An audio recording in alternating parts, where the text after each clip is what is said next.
wabarakatuh. Saya Putri Gamalardi dari SDN Negeri 2 Mumpung, Kecamatan Bujoso, Kabupaten Nganjuk. Saya calon guru penggerak angkatan 7. Kali ini saya akan menyampaikan aksi nyata modul 1.4 budaya positif. Bapak Ibu guru penggerak, budaya positif merupakan suatu perilaku positif yang seharusnya membumi, mendarah daging, serta mengakar dan dapat dilaksanakan oleh seluruh warga sekolah. Bagaimana perilaku positif ini dapat membudaya di suatu sekolah? Tentu, untuk membangun budaya positif ini di sekolah perlu menyediakan lingkungan yang positif, aman, nyaman, agar murid-murid mampu berpikir, bertindak, serta mencipta dengan merdeka, mandiri, dan bertanggung jawab. Guru dapat menjadi role model bagi murid baik berupa perkataan maupun perbuatan. Salah satu upaya mewujudkan budaya positif di sekolah yang saya lakukan adalah dengan membuat suatu keyakinan atau kesepakatan kelas. Keyakinan kelas ini dibuat dengan cara menyampaikan nilai-nilai kebajikan kepada murid. Selanjutnya, murid menuliskan suatu nilai kebajikan yang ia yakini dan menempelkannya di papan. Bersama murid, guru meninjau ulang keyakinan kelas yang telah ditempel sehingga terciptanya suatu keyakinan kelas yang menjadi kesepakatan bersama.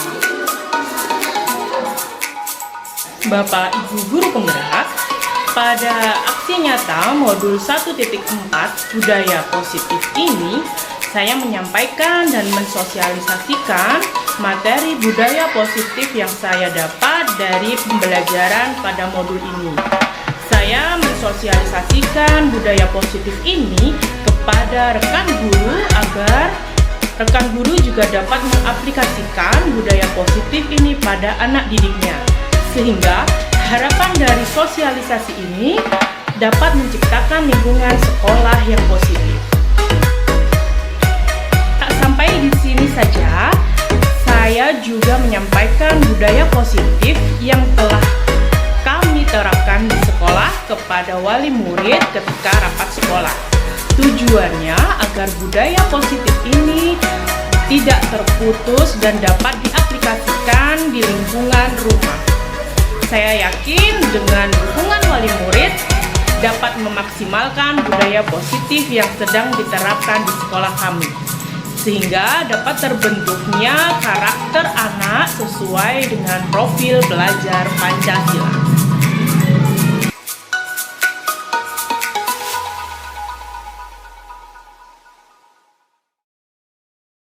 Assalamualaikum warahmatullahi wabarakatuh.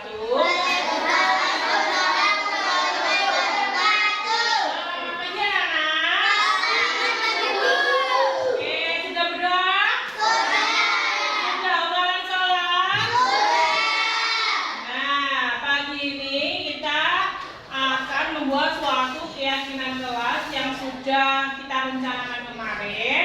Nah, keyakinan kelas itu nanti sampean tuliskan pada kertas lipat yang sudah kalian bawa. Sudah bawa semua? Sudah. Nah, keyakinan kelas itu nanti berdasarkan nilai-nilai kebajikan yang sudah Ibu Putri sampaikan kemarin tentang menghormati, toleransi, kemudian saling bergotong royong, kemudian tertib, apalagi Cah? Kira-kira bekerja sama, berdiskusi bersama, seperti itu ya. Nanti bisa dituliskan di kertas itu 1 anak 2 keyakinan kelas. Kalau sudah selesai, nanti kita bersama-sama ditempel di papan tulis, kita koreksi bersama, kita simpulkan bersama, kemudian kita susun menjadi suatu keyakinan kelas yang menjadi keyakinan kita, sehingga dapat kalian terapkan di keseharian sampai kelas 4 ini. Siap? Siap. Oke, silakan anak-anak menuliskan 2 poin keyakinan kelas pada kertas lipat yang sudah kalian bawa.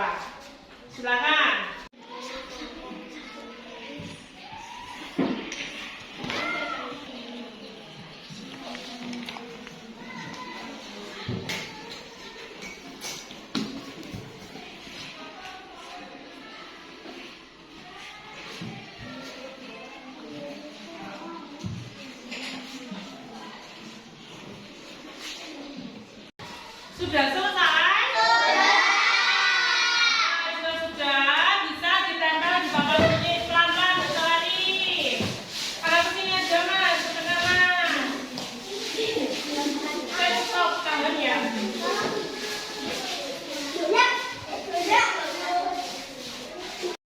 Nah, anak-anak sekalian sudah menempelkan kertas yang sudah ditulisi keyakinan kelas.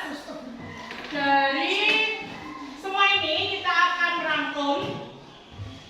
Jadi tidak semua ini masuk, yang sama kita tulis, yang berbeda juga kita tulis. Jadi nanti ada beberapa poin yang akan kita sepakati bersama. Bentar ya, buku dicek. Boleh kan setiap keberhasilan, boleh.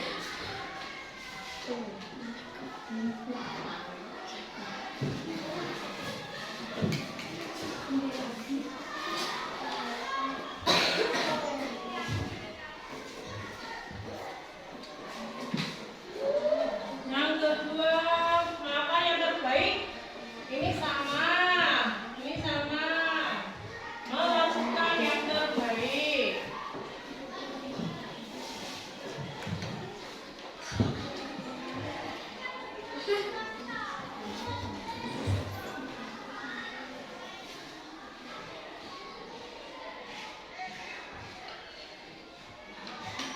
Saling menghargai ya, ini sama.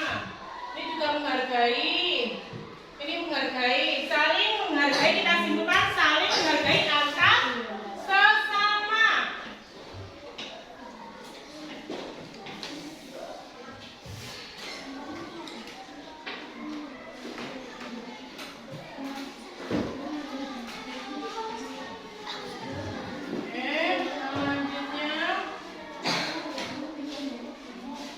Selanjutnya ini menghargai sama. Ini juga sama.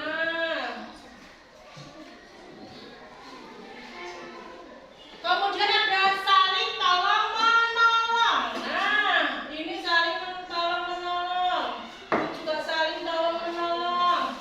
Ini juga saling tolong menolong. Banyak ya saya?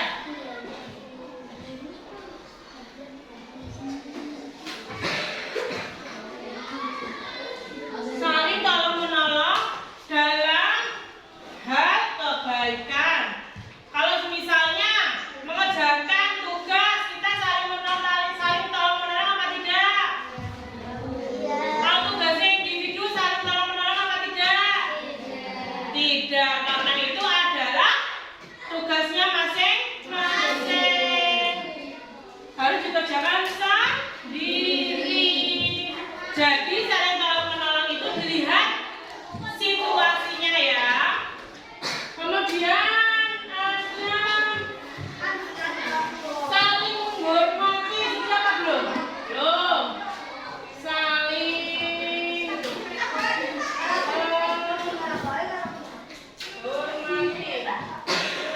Oke. Ini sudah impian yang besar. Mempunyai impian yang besar artinya mempunyai cita-cita. Oke, kita tulis ya.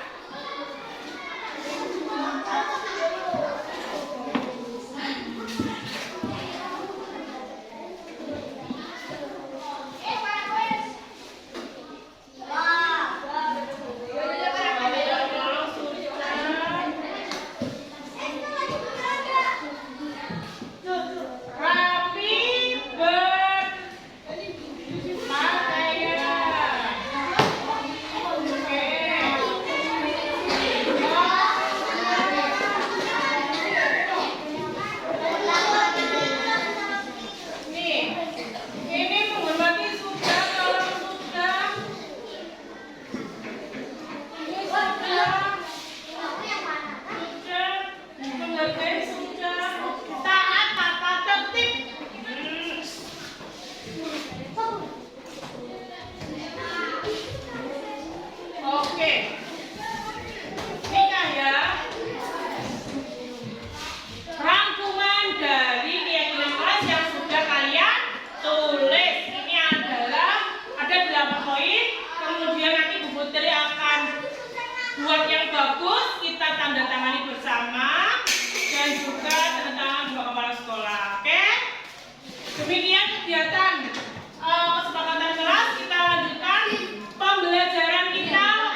Assalamualaikum warahmatullahi wabarakatuh. Waalaikumsalam warahmatullahi wabarakatuh. Terima kasih Bapak Ibu Guru SDN 2 Mungkung yang telah mau dengan senang hati untuk menyempatkan waktu berkumpul di kelas ini dalam acara sosialisasi budaya positif sebagai tugas dari program guru penggerak yang saya ikuti di angkatan 7 ini.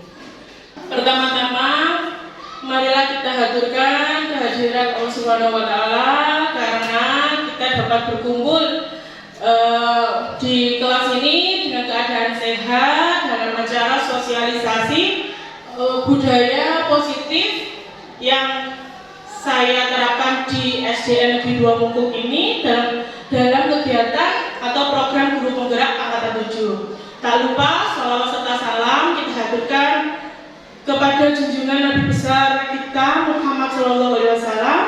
Semoga kelak kita akan mendapatkan syafaatnya di yaumul akhir. Amin. Bapak Ibu Guru,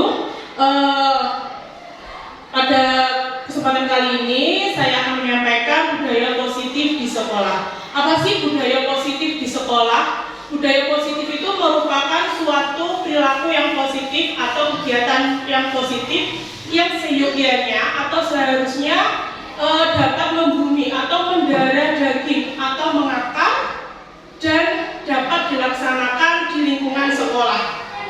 Bagaimana perilaku positif ini dapat membudaya di sekolah kita? Tentunya hal ini adanya kesadaran dari Bapak Ibu Guru beserta seluruh warga sekolah dalam melakukan kegiatan budaya positif ini. Nah, untuk membangun budaya positif, sekolah perlu menyediakan atau membentuk lingkungan sekolah yang aman, nyaman, ramah anak, agar murid-murid kita mampu berpikir serta bertindak sehingga dapat menciptakan dengan merdeka, mandiri, serta bertanggung jawab. Hal ini dapat dimulai dari Bapak Ibu Guru sebagai role model bagi murid baik berupa tindakan maupun perbuatan. Kenapa berupa tindakan juga perlu kita sampaikan kepada murid? Karena murid itu akan melihat bagaimana tingkah laku kita di sekolah. Tak hanya itu, ucapan juga seperti itu. Jadi Bapak Ibu Guru harapannya ketika berucap di depan anak-anak itu adalah berucap yang baik, memberikan contoh yang baik agar anak dapat meniru apa yang sudah kita lakukan. Itu selanjutnya pada kegiatan ini kita akan mengeksplor apa sih budaya positif itu. Ada 7 poin yang akan kita bahas. Yang pertama adalah perubahan paradigma belajar. Yang kedua adalah disiplin positif. Yang ketiga adalah motivasi perilaku manusia. Yang keempat adalah keyakinan kelas, hukuman dan penghargaan. Yang kelima adalah 5 kebutuhan dasar manusia. Yang keenam 5 posisi kontrol. Dan yang terakhir adalah restitusi. Perubahan paradigma belajar. Di mana ilusi paradigma belajar yang terjadi di sekolah itu sebenarnya adalah ilusi guru mengontrol murid. Pada dasarnya guru itu kita itu tidak dapat memaksa murid sesuai dengan kehendak kita, kecuali murid itu sendiri yang memilih untuk mengizinkan dirinya mengontrol atau tidak, melakukan atau tidak. Misalnya Bapak Ibu suruh mengerjakan, jika murid itu tidak mengizinkan dirinya, dia tidak akan mengerjakan.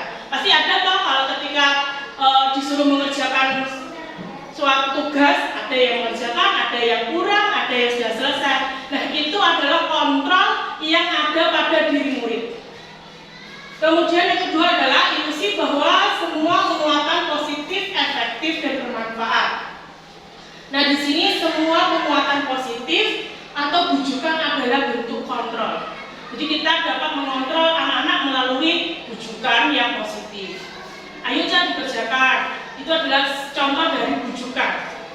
Namun mungkin suatu saat murid bisa patuh. Ya, pada saat itu mungkin patuh. Tapi pada saat lain waktu bisa terjadi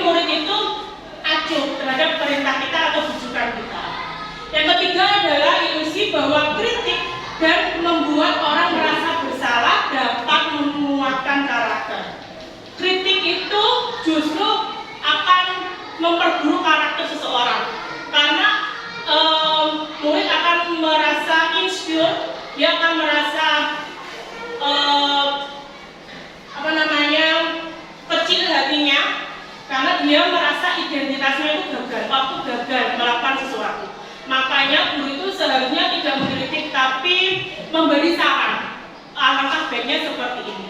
Seperti itu.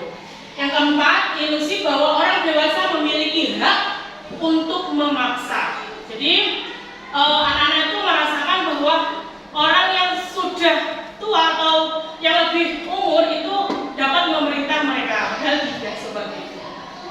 Selanjutnya, disiplin positif yang akan kita terapkan, yaitu disiplin positif secara umum itu merupakan tata tertib, teratur, kepatuhan pada peraturan. Disiplin ini sering dikaitkan dengan hukuman.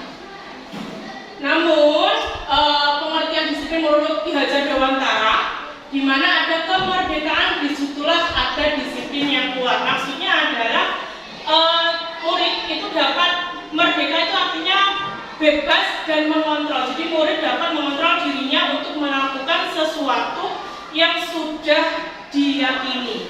Jadi dia dapat ketika seperti di sekolah harus memakai seragam, dia meyakini kalau di sekolah harus memakai seragam. Disitulah bentuk disiplin murid. Contohnya, bahwa untuk mencapai kemerdekaan atau dalam konteks pendidikan kita saat ini untuk menciptakan murid yang merdeka, syarat utamanya adalah harus ada disiplin diri yang kuat, yaitu di sini adalah motivasi internal, itu motivasi dalam diri murid, kesadaran yang ada dalam diri murid. Jika tidak mempunyai internal, maka kita memerlukan bantuan orang lain. Tapi bantuan itu atau motivasi eksternal ini tidak serta-merta diberikan begitu saja. Karena jika motivasi eksternal kita berikan terlalu banyak, misalnya diberi pujian, diberi hadiah, maka akan menimbulkan suatu pertumbuhan yang efeknya bisa jangka panjang. Contohnya jika murid itu tidak tidak memakai seragam, kemudian kita suruh berlari, itu kan hukuman. Itu adalah suatu hukuman atau yang nantinya akan berefek jangka panjang pada murid. Akan takut kepada guru karena sudah cukup. Jadi tidak akan muncul motivasi eksternal atau disiplin dari dalam murid. Disiplin positif ini cara penerapannya mengajarkan anak untuk bertanggung jawab dan menumbuhkan kesadaran diri berdasarkan nilai-nilai kebajikan. Lebih ke arah disiplin diri yang dapat mengontrol diri dalam melakukan segala tindakan dan membuat murid memahami dan menyadari berdasarkan motivasi internal, bukan akibat paksaan, ujian, ataupun hukuman yang sudah saya jelaskan tadi. Selanjutnya adalah motivasi perilaku manusia. Nah, menurut Gozan ada 3 alasan perilaku motivasi manusia. Jadi manusia itu melakukan sesuatu hal itu ada 3 motivasi. Yang pertama untuk menghindari ketidaknyamanan atau hukuman. Yang kedua adalah untuk mendapatkan imbalan atau penghargaan dari orang lain. Contohnya seperti kita, jika murid kita pandai bisa menjawab, kita kasih permen, kita kasih hadiah. Itu adalah nanti akan menimbulkan motivasi anak itu, oh aku harus bisa menjawab, dia dapat hadiah. Itu adalah motivasi, contoh motivasi. Kemudian yang ketiga adalah untuk menjadi orang yang mereka inginkan dan menghargai diri sendiri dengan nilai-nilai yang mereka percaya. Nah, harapannya murid-murid kita nanti akan menjadi yang nomor 3 ini ya, karena dia dapat mengendalikan dirinya, mengontrol dirinya, sehingga muncul yang namanya motivasi internal. Jadi orang melakukan tindakan karena sesuai dengan nilai yang diyakini.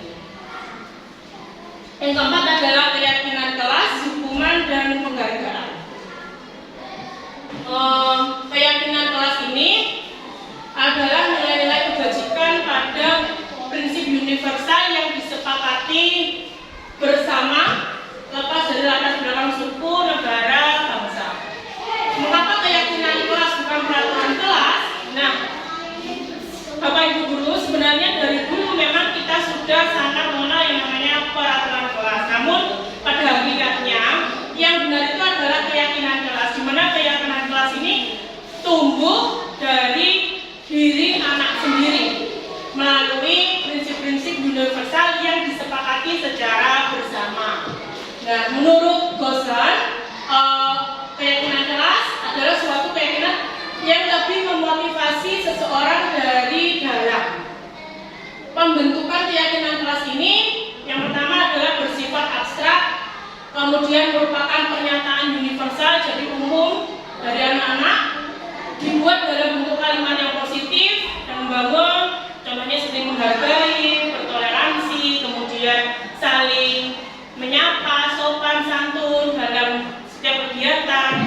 Itu salah satu contohnya kalimat yang positif. Yang berikutnya adalah tidak terlalu banyak sehingga mudah dipahami dan diingat. Jadi keyakinan kelas yang dibentuk dalam suatu kelas itu tidak usah terlalu banyak.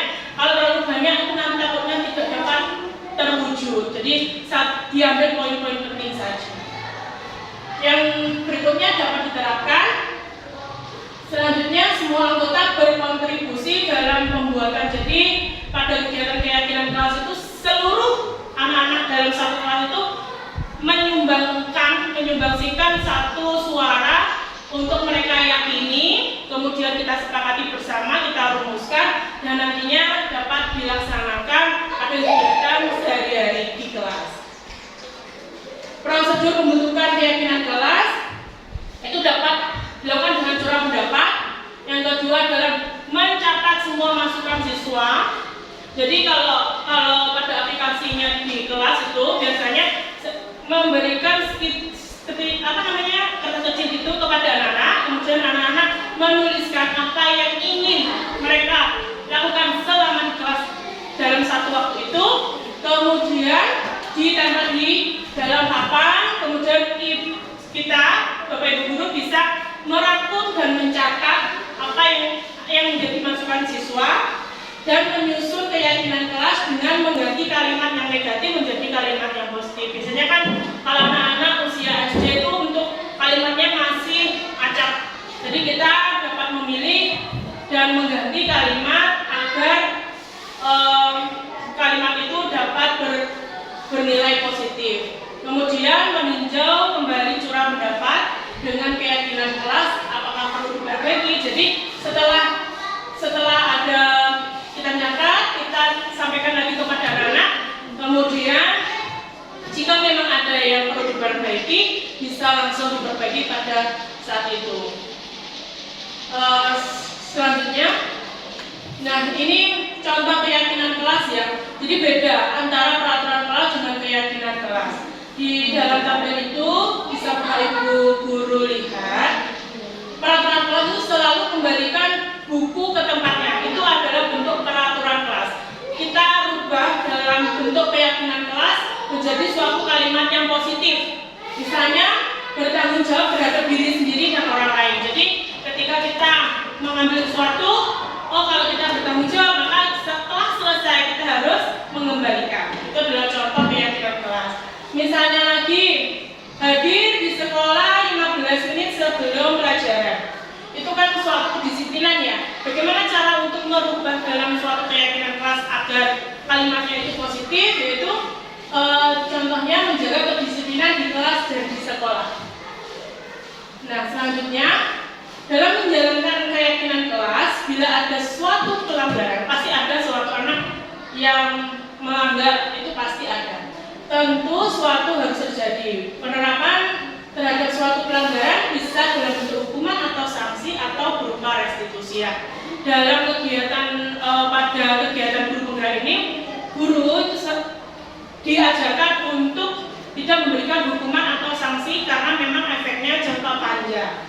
Nah, kita akan berusaha menerapkan yang namanya restitusi. Apa sih restitusi? Nanti kita akan bahas di selanjutnya. Nah, menurut Aristoteles mengemukakan baik penghargaan maupun hukuman adalah cara-cara mengontrol perilaku seseorang yang menghancurkan potensi untuk pembelajaran yang sesungguhnya. Jadi benar sekali Bapak Ibu, jika penghargaan dan hukuman itu ternyata dapat membuat anak-anak jika tidak mendapatkan penghargaan dia tidak akan melakukan. Contohnya seperti itu, wah sudah ada hadiahnya aku males-malesan. Itu sama dengan menghancurkan kreativitasnya anak. Kalau hukuman, dia akan merasa insecure, takut. Aku nanti kalau enggak masuk tempat aku dimarahin sama guru itu. dia akan merasa timbul rasa takut dalam dirinya. Nah, itu yang mencoba kita hilangkan dengan kegiatan ini. Mengapa penghargaan justru sama seperti menghukum seseorang? Nah, itu dijelaskan bahwa pengaruhnya jangka pendek dan jangka panjang. Berlaku penghargaan tidak efektif. Berikutnya, melakukan suatu karena penghargaan merusak hubungan. Maksudnya di sini adalah hubungan antara teman ya. Jadi biasanya kalau misalnya anak-anak ada yang dapat, ada yang tidak, tapi saling mengejek, itu salah satu kenapa kok penghargaan itu sebaiknya dikurangi dalam penerapannya di kelas. Menimbulkan rasa iri, pasti itu anak-anak pasti akan merasakan iri. Kemudian penghargaan mengurangi ketepatan. Pokoknya ngumpulno, mau bener mau salah, pokoknya ngumpulno seperti ben dapat hadiah. Biasanya seperti itu akan. Penghargaan mendukung, penghargaan yang tidak dapat tidak sesuai. Nah, itu ya. Baik. Kemudian selanjutnya adalah 5 kebutuhan dasar manusia. Di sini menurut William Glasser bahwa setiap tindakan manusia itu pasti memiliki tujuan. Semua yang dilakukan untuk mendapatkan apa yang diinginkan, yaitu kebutuhan dasar manusia ada 5, yaitu kebutuhan dasar untuk bertahan hidup, cinta dan kasih sayang, kebebasan, kesenangan, dan yang kelima adalah kekuasaan. Apa sih kebutuhan kelima dasar itu? Selanjutnya, nah, kebutuhan bertahan hidup itu meliputi kesehatan, rumah, makan, dan rasa aman. Sedangkan cinta dan kasih sayang itu meliputi hubungan dan koneksi sosial, memberikan dan menerima kasih sayang, bagian dari suatu kelompok, dan keinginan menjalin hubungan dengan orang lain. Sedangkan kekuasaan itu meliputi mencapai sesuatu, menjadi kompeten, menjadi terampil, dihormati, dianggap berharga, bisa membuat perbedaan. Yang keempat adalah kesenangan, misalnya kesenangan bermain, kesenangan tertawa, kesenangan berolahraga, dan lain-lain. Kalau kebebasan itu meliputi kemandirian, otonomi, dan memiliki pilihan. Ketika seorang murid melakukan kesalahan atau melanggar peraturan atau berbuat yang bertentangan dengan nilai kebajikan, sebenarnya hal itu dilakukan karena gagal memenuhi kebutuhan dasar itu. Nah, ini adalah 5 posisi kontrol yang dimiliki oleh guru ya. Yang pertama adalah penghukum, yang kedua adalah membuat orang merasa bersalah, yang ketiga adalah teman, yang keempat adalah monitor atau pemantau, dan yang kelima adalah manajer. Nah, ini ya Bapak Ibu guru, ini yang perlu kita terapkan dalam kegiatan kita sehari-hari, di mana kita sebagai guru seharusnya itu menghindari sebagai penghukum atau pembuat orang merasa bersalah. Biasanya Bapak Ibu kita dalam satu momen ketika anak itu melakukan suatu kesalahan langsung menghujat, nggak boleh seperti itu, nggak boleh seperti ini. Itu adalah sesuatu yang posisinya adalah sebagai penghukum. Nah, ini seharusnya dihindari karena efek jangka panjangnya dapat membunuh kreativitas anak. Nah, ini misalnya dengan hukuman fisik bisa ataupun verbal, kata-kata itu juga bisa. Kemudian membuat orang merasa bersalah. Di sini guru berkata lembut dan membuat orang merasa bersalah sehingga anak itu merasa tidak nyaman, menjadi rendah diri.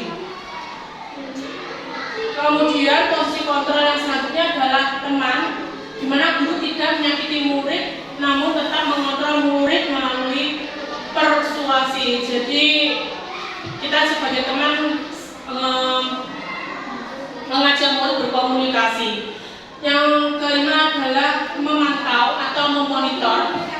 Jadi guru itu bertugas mengawasi dan bertanggung jawab atas perilaku orang yang diawasi. Selanjutnya adalah manajer, di mana guru berbuat sesuatu bersama murid, membuat murid mempertanggungjawabkan perbuatannya dan mendukung murid menemukan solusi. Di mana pada kegiatan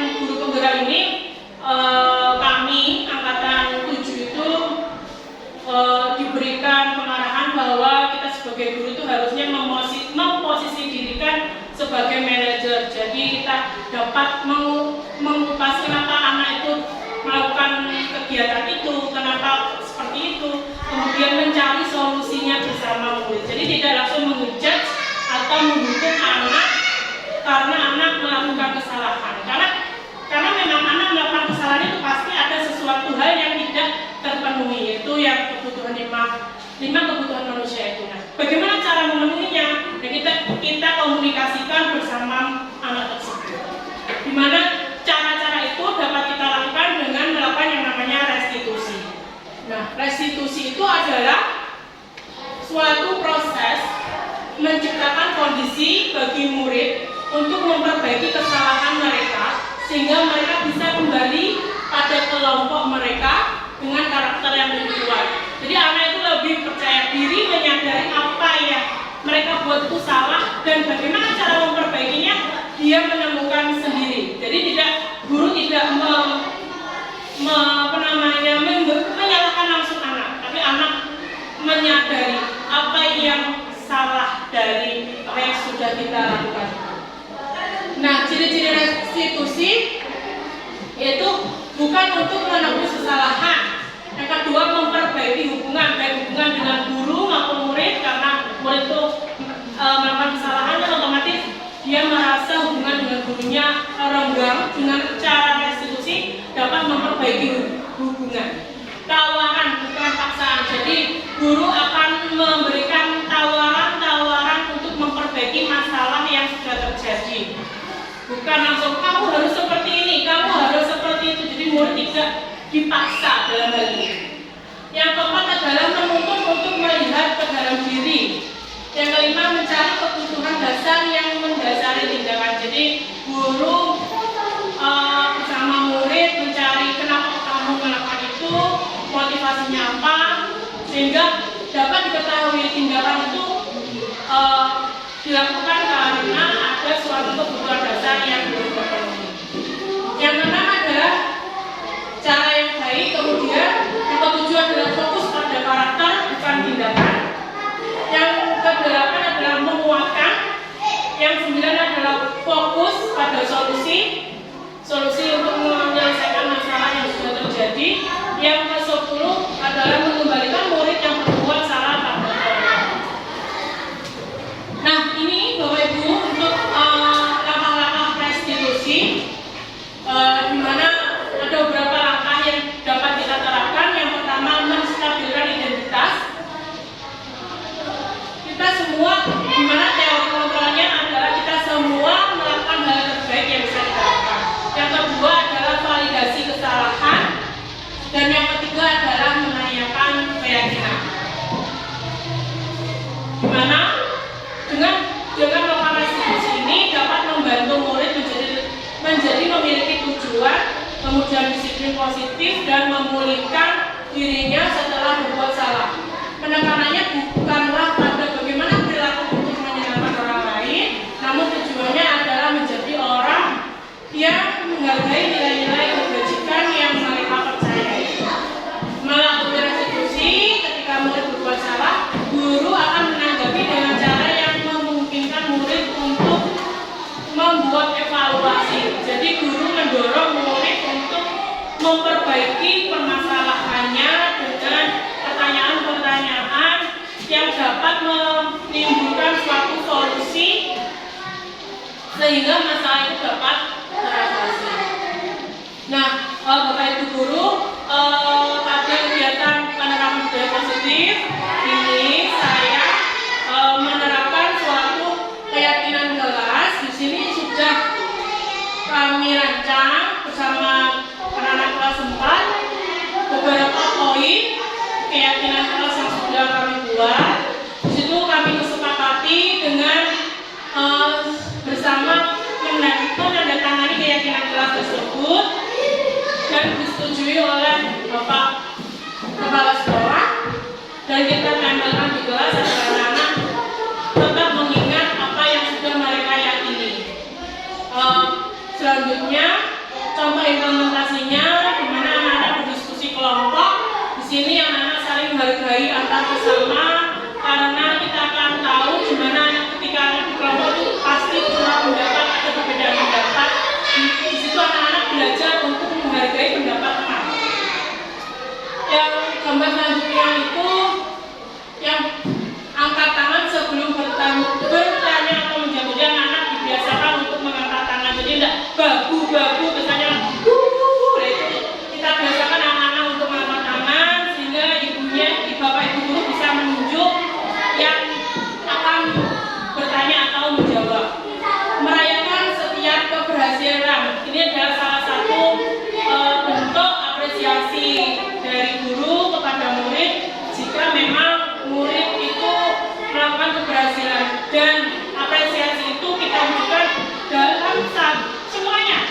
bukan hanya satu atau dua orang, tapi semuanya, karena suatu kegiatan itu tidak akan dapat terwujud jika hanya satu dua orang anak saja yang berperan, tapi pasti seluruh kelas memiliki peran.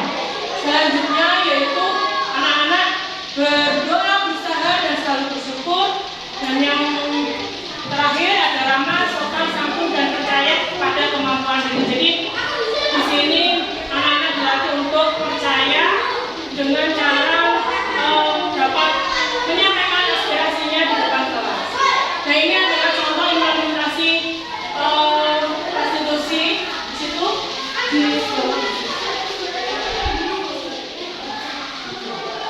penerapan restitusi yang saya terapkan bersama murid saya. Mungkin suaranya tidak ada, tapi ada teks di bawah. Nah, ini ilustrasinya di mana anak tidak memakai seragam olahraga, jadi anak itu lupa.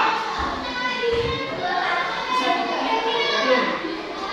Sebenarnya ada suaranya tapi nggak ada. Nanti dari bawah. Nah, ya, ada suaranya.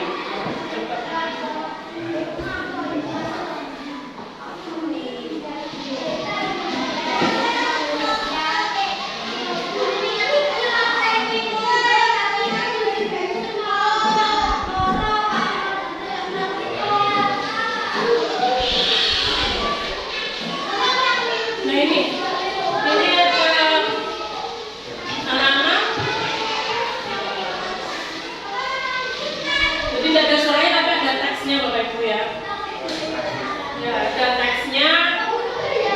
Ada Adit yang memakai baju olahraga dan bersembunyi di kelas karena mungkin takut ya.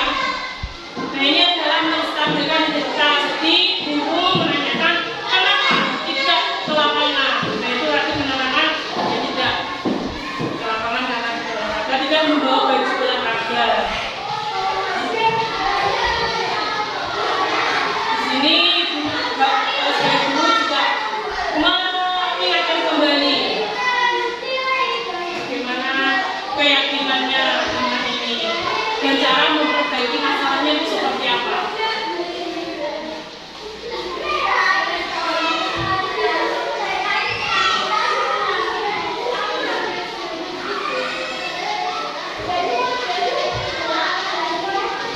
Ini adalah validasi tindakan yang salah, jadi memberikan penguatan bahwa setiap orang itu pasti pernah melakukan kesalahan dan menggali cara untuk menyelesaikannya. Ini dengan cara menyalakan alarm agar dapat bangun pagi, kemudian meminta ibunya untuk mengingatkan, menyiapkan bajunya di sore hari. Itu yang diutarakan sama adik. Jadi tidak sebagai ibu guru tidak serta-merta mengejudge kamu salah, kamu tuh harusnya begini tidak. Menggali caranya itu kita gali dan menanyakan keyakinan kepada Adit jika melakukan itu dia akan seperti apa. Nah, otomatis dia akan menjadi lebih disiplin.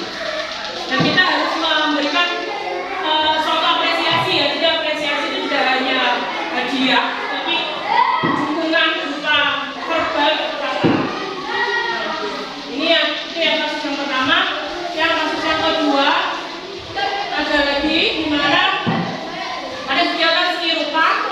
Setelah guru menerangkan cara mewarna dan teknik kombinasi, murid secara mandiri mencoba membuat karyanya masing-masing. Nah, setelah beberapa saat, ketika guru sedang berkeliling keras, terdengar kegaduhan antara Dinda dan Zahra. Nampak di tangan Zahra terdapat robekan kertas gambar. Dan akhirnya guru menghampiri Dinda dan Zahra.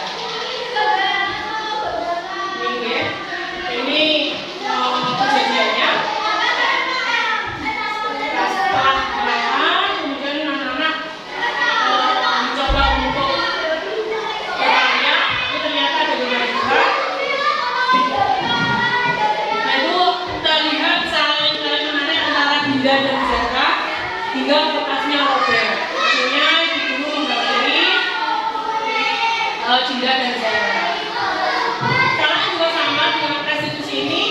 Yang pertama adalah menstabilkan identitas. Jadi guru menggali kenapa ini bisa terjadi. Kita pasnya sampai back.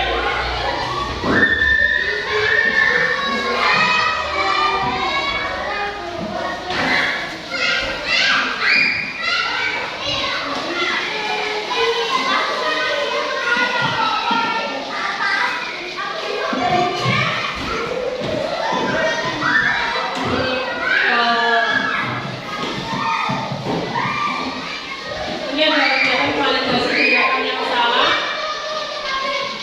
Seperti yang sudah pada kasus 1, guru meyakinkan bahwa setiap orang pasti pernah melakukan kesalahan. Sehingga anak tidak merasa dirinya sendiri yang melakukan kesalahan. Semuanya pasti pernah melakukan kesalahan.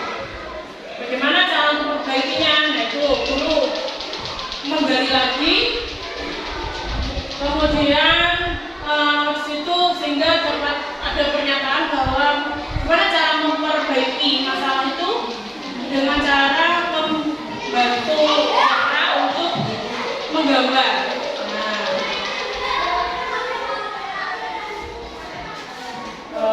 Itu ya Bapak Ibu guru tentang restitusi yang pernah saya terapkan. Ada 2 kasus di kelas saya.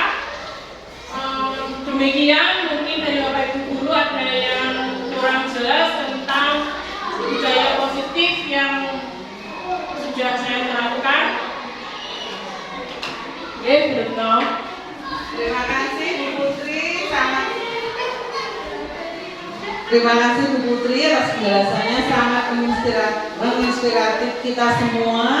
Bisa kita laksanakan apa yang dijelaskan Bu Putri tadi, merupakan pembelajaran dan masukan yang sangat luar biasa yang bisa kita pahami dan nanti insya Allah kita akan laksanakan. Terima kasih. Terima kasih Bruno untuk apresiasinya.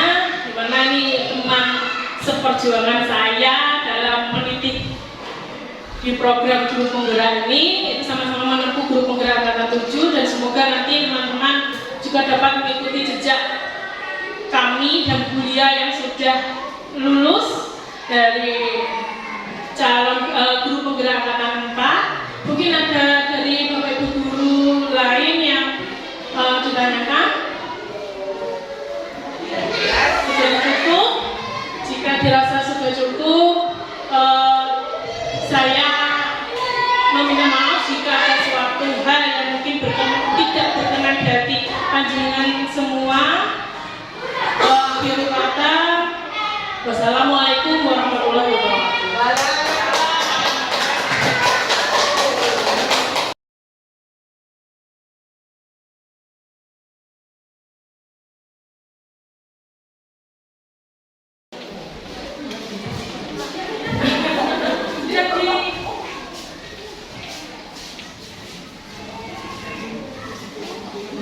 Cek. Assalamualaikum warahmatullahi wabarakatuh. Ini kali pertama Bapak Ibu wali murid kelas 4 ketemu dengan saya, nggih. Saya guru baru di SD. Nggih, di SDN di Buangmuku. Dulunya saya itu kerjanya datang SD Negeri 6 Sudimorharjo, Kecamatan Buangmuku.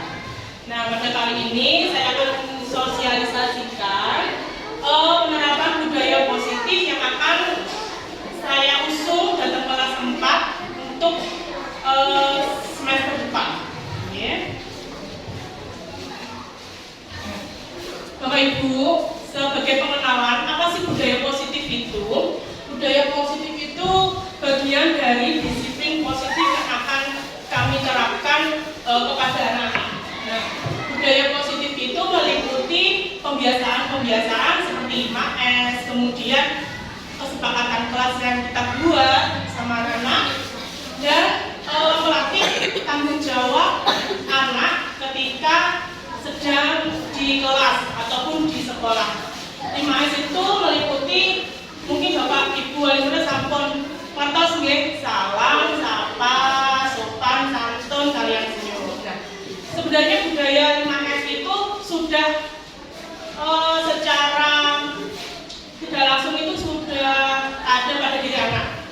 ketika saya datang itu pasti anak-anak menyapa saya, menghampiri saya. Belum turun dari sepeda motor, anak-anak sudah berlari menghampiri saya, salam. Dan kemudian saya juga begitu, saya baliknya menyapa, bagaimana Cak? Sehat? Sudah mengerjakan PR? Sudah disapu kelasnya? Seperti itu. Jadi imbal baliknya guru seperti itu. Nah, harapannya budaya positif ini tidak hanya di sekolah, tapi juga ada di rumah. Jadi ketika anak-anak datang kan pasti assalamualaikum Bu, mantap, tenang. Dan misalnya anak-anaknya itu lupa nggak gitu dengan jabele, belum salam, betul ya? Jadi biar budaya itu tidak hanya di sekolah, jadi juga berimbas datang dalam. Jadi ketika anak-anak pulang, assalamualaikum Bu, aku sudah pulang, tenang. Iya nih, Dok. Di sekolah diajar apa? Di sekolah ada PR apa? Jadi ada imbal balik antara anak sama bapaknya. Selanjutnya, budaya positif ini dikembangkan karena adanya paradigma kurikulum baru, yaitu kurikulum merdeka yang di SD kita itu masih diterapkan di kelas 1 dan 4. Sedangkan kelas 2, 3, 5, dan 6 itu masih menggunakan kurikulum lama, yaitu kurikulum 13. Nah, pada kurikulum merdeka itu ada suatu proyek pengembangan karakter anak yang namanya adalah profil pelajar Pancasila. Nanti kita bahas. Pesan Bapak Ibu nggih. Nah, ini kurikulum merdeka itu pembelajarannya berdiferensiasi. Ada muatan mata pelajaran. Jadi bukan tema malih. Jadi ada Bapak Ibu juga sudah mengecek kan nggak tinggalan sama Niko bukunya anak-anak atasnya sudah terpisah, matematika terpisah, IPA IPS-nya juga terpisah, kemudian agama terpisah, seni rupa juga terpisah. Sama Niko waktu tahun yang lalu di kelas 3 kan gabung dan satu tema. Kemudian nanti kita kenalkan profil pelajar Pancasila apa itu. Nah, profil pelajar Pancasila sama Niko ada 6 elemen penting di dalamnya. Yang pertama adalah beriman. Nah, beriman ini kalau di sekolah nanti ada yang namanya pembiasaan menghafal bacaan sholat. Jadi sebelum anak pelajaran itu nanti ada hafalan sholat.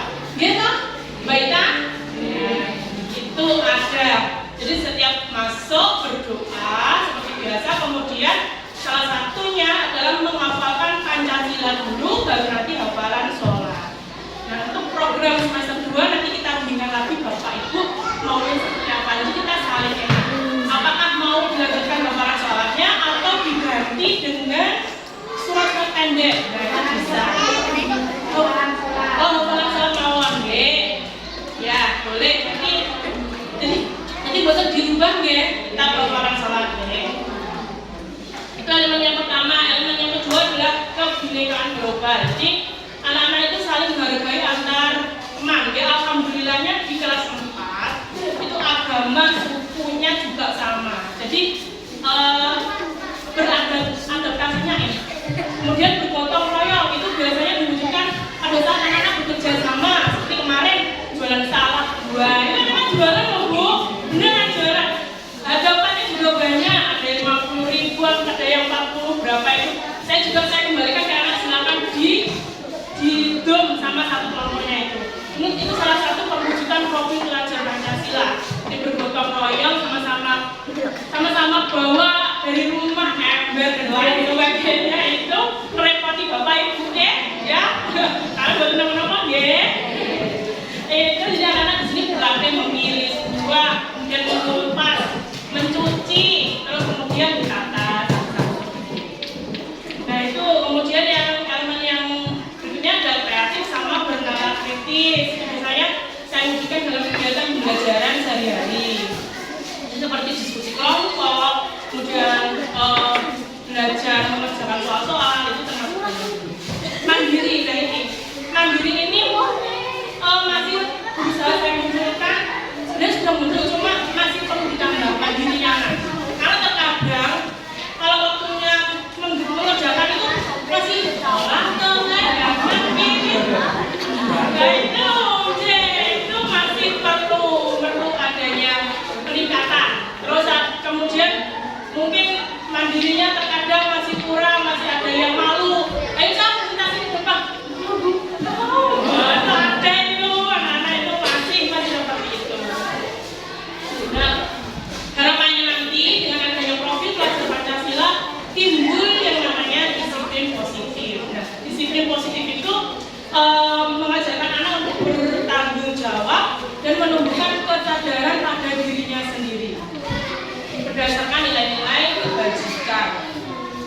itu pada disiplin positif itu Bapak Ibu, kita berusaha untuk menghilangkan yang namanya hukuman dan pujian ataupun hadiah. Kenapa seperti itu? Kebawakan.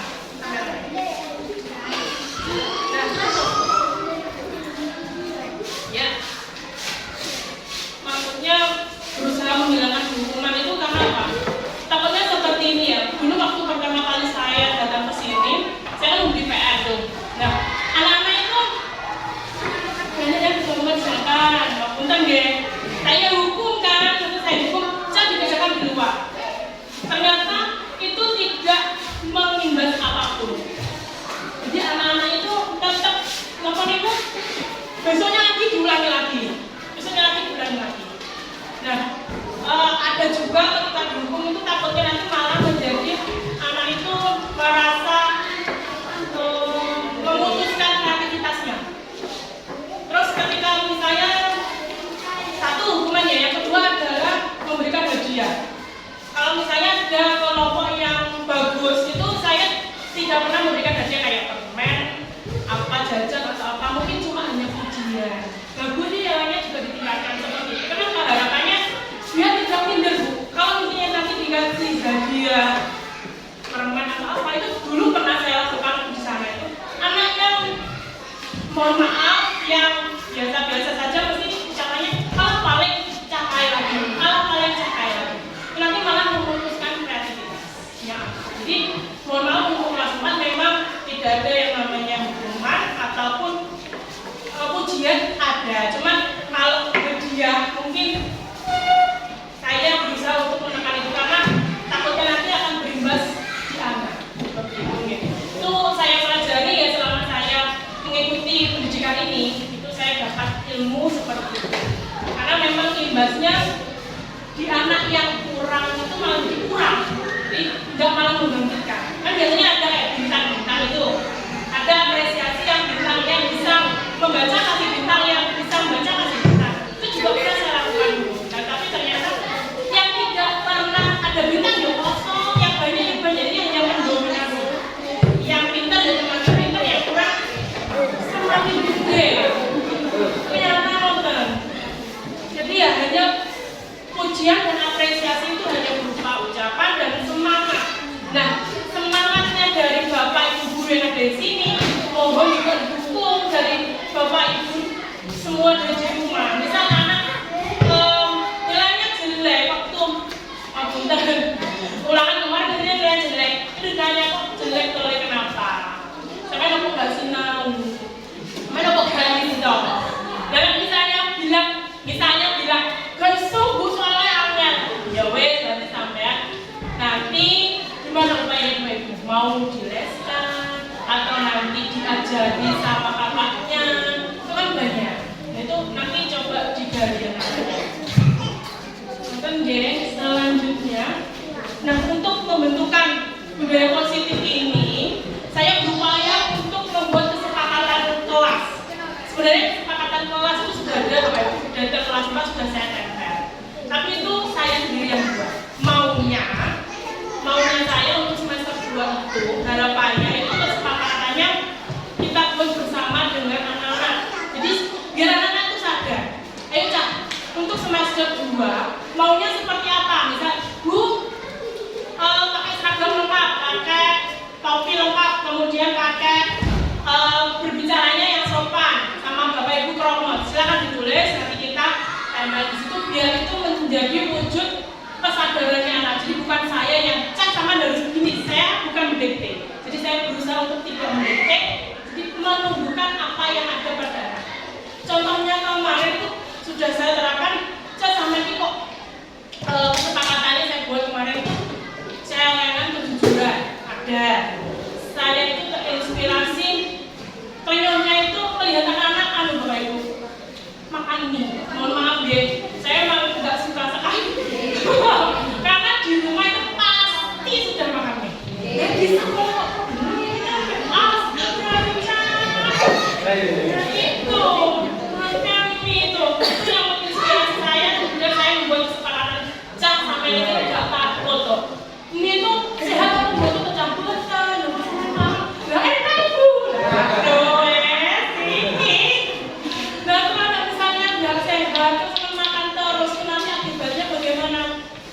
diem semua. Nah, misalnya loh ya, itu misalnya dibatasi loh gimana, terus ada yang nonton, bu, kayak celekan itu loh, bu, nanti yang makan itu suruh denda. Nah, saya ini Bu Putri tidak loh ya, yang membuat ide sampean sendiri. Ya udah, nggak apa-apa. Kemudian berapa calon bulannya 50, Bu? Ya wes, terserah kalian ya, kayak gitu. Jadi ada cadangan kejujuran di situ. Tapi saya pantau sama anak saya itu tidak denda. Ini adalah kejujurannya sampean sendiri, bukan temannya yang mengawasi, tapi sampean sendiri yang jujur. Kalau sampean nanti datang harus sudah pakai topi, silakan mengisi ini. Saya sampean pamit kelas, silakan mengisi ini. Bukan temannya yang negur, tapi dirimu sendiri loh ya. Saya sudah memberikan pendidikan itu sama anak-anak. Ya semoga anak-anak untuk depannya bisa sadar. Alhamdulillah ya. Ini saya lihat anak-anak setiap hari Senin itu rapi. Jadi topi lengkap, pramuka juga gitu. Sebelumnya tidak pernah pakai baju. Jadi alhamdulillah pakai baju. Terus kemudian yang ramai, yang luar biasa itu sudah mulai. Ada terkadang kan guru nggak pulang, bapak ibu tidak bisa 100% dengan orang. Ada komunikasi yang harus dikerjakan datang kantor. Kan saya tinggal, ngapunten ini kan terserah tinggal 15 menit, 5 menit itu balik lagi. Karena kan ruang, itu mesti anak-anak laporan. Putri, gitu. Sekarang sudah tidak ada laporan. 15 menit saya tinggal kok sudah aman, tidak ada laporannya. Alhamdulillah, berarti ada imbas baik dari apa yang sudah kita sepakati bersama. Nah, ini dukungannya ini saya ada momen seperti ini saya meminta kepada Bu sama Niko untuk selalu memotivasi anak-anak di rumah. Nah, selain ada celengan, itu ada juga namanya buku PR, buku catatan PR. Jadi mohon untuk buku catatan PR-nya ini akhir semester ini agak boten tertib. Awal itu tertib. Memang dia sampai ngomong dia. Jadi, nah itu loh, siapa itu.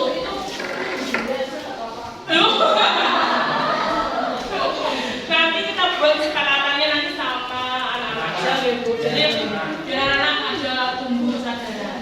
Okay. Jadi bapak ibu hanya mendukung aja. Sama kita ada bukan. Jadi setiap hari mau bercek. Nanti setiap hari saya usahakan dulu di situ. Agar saya dulu belum ada bukan banyak yang dalam celana. Setelah ada bukan itu ada masih ada, tapi nggak sampai dua wajar. Dan dulu hampir semua. Cowok itu sempat rumah di cowok-cowok yang ngomong. Tuh saya.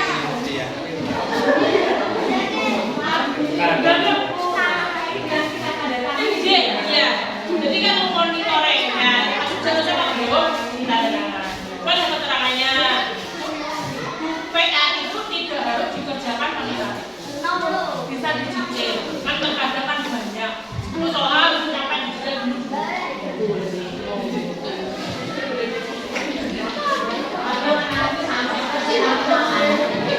Iya. Capek. Terkadang saya juga nggak beri PR karena saya pernah ketipu. Dengan itu kenapa ya? Kalau siapa kamu terlalu banyak kan, beban. Ada waktunya PPN, ada waktunya maksudnya diselang-seling lah. Misalnya anak boten capek, boten bosan. Rasa deh, ibunya dia stres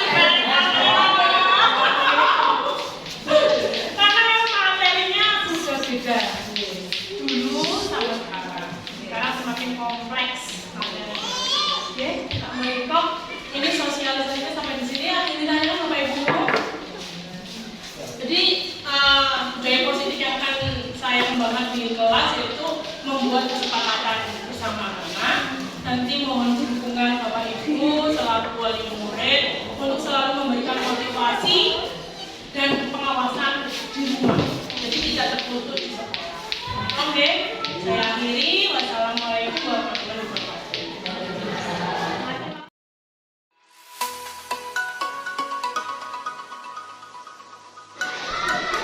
Assalamualaikum warahmatullahi wabarakatuh. Nama saya Retno Herawati, teman dari Bu Putri yang sekarang menjadi CDP Angkatan 7. Setelah saya melihat Bu Putri menjadi guru penggerak, banyak perubahan yang ada pada dirinya. Antara lain, sekarang pembiasaan untuk melakukan pembiasaan pagi. Pada waktu masuk, anak-anak dibariskan, terus setelah itu masuk, berdoa, membaca surat pendek, dan jangan lupa itu Bu Putri tetap melakukan pembiasaan menyanyikan lagu Indonesia Raya. Itu yang pertama. Terus saya lihat selanjutnya, yang sebelumnya pembelajaran Bu Putri itu berpusat pada guru, sekarang telah berubah berpusat pada murid. Sangat banyak sekali perubahan yang ada pada Bu Putri. Beliau semakin bertambah semangat, enak, dengan diajak ngobrol dengan teman-temannya. Kita kalau kurang bisa materi apa, bisa diajak saling tukar pendapat. Jadi banyak sekali manfaatnya yang saya lihat dari Bu Putri setelah mengikuti Angkatan 7 dari guru penggerak ini. Demikian yang bisa saya sampaikan. Assalamualaikum warahmatullahi wabarakatuh. Assalamualaikum warahmatullahi wabarakatuh. Saya Dinda, murid kelas 4. Selama ini saya sangat merasa antusias dengan pembelajaran dan kebiasaan baru yang diterapkan oleh Bu Putri di kelas. Misalnya saja dengan keyakinan kelas yang dibuat bersama. Saya merasa keyakinan kelas yang membuat saya semakin disiplin dan teratur di kelas. Saya dan teman-teman menjadi lebih tertib, saling menghargai dan menghormati sehingga kami semakin rukun ketika belajar di kelas. Semoga budaya positif dapat terus diterapkan di kelas kami. Demikian yang dapat saya sampaikan. Terima kasih. Wassalamualaikum warahmatullahi wabarakatuh. Demikian aksi nyata modul 1.4 budaya positif yang dapat saya sampaikan. Semoga apa yang telah saya sampaikan dapat bermanfaat bagi Bapak Ibu guru penggerak lainnya. Salam guru penggerak, tergerak, bergerak, menggerakkan.